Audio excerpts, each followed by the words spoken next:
Bonjour et bienvenue sur iGen.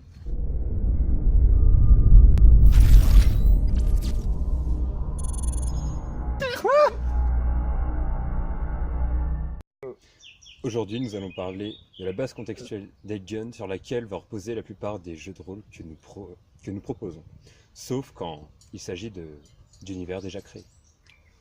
Alors, la volonté dans iGen, il s'agit d'un fil rouge nécessairement, donc je sais pas quoi dire.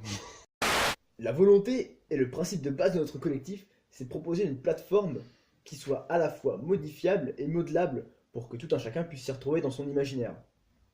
Le système conceptuel devait tout autant répondre à l'attente réflexive que nous donnons à nos parties. C'est bizarre quand même. Au milieu de ces objectifs est né l'univers d'Aidion, qui vient d'un mot grec et qui signifie qu'il n'y a ni début et ni fin. Il existe dans l'univers d'Aidion deux surfaces distinctes.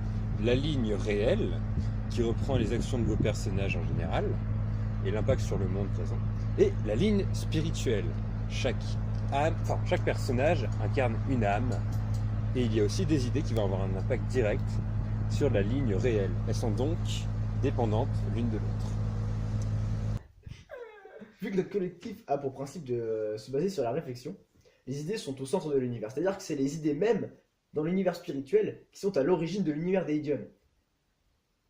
Pour mieux expliquer la chose, c'est tout ce qui est dans la ligne spirituelle qui produit ce qu'il y a dans la ligne réelle.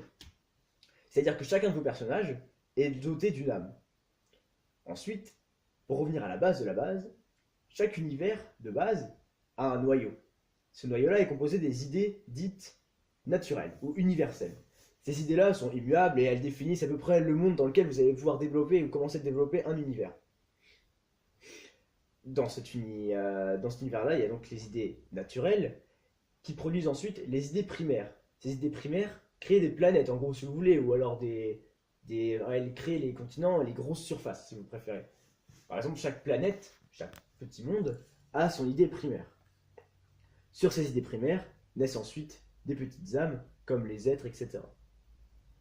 Chaque âme, idée et idée primaire, naturelle, universelle, a sa propre force de volonté dans sa survie pour la suite, etc. Mais aussi peut disparaître à un moment. C'est ce qui explique qu'un monde puisse disparaître ou au bout d'un moment, votre personnage puisse mourir.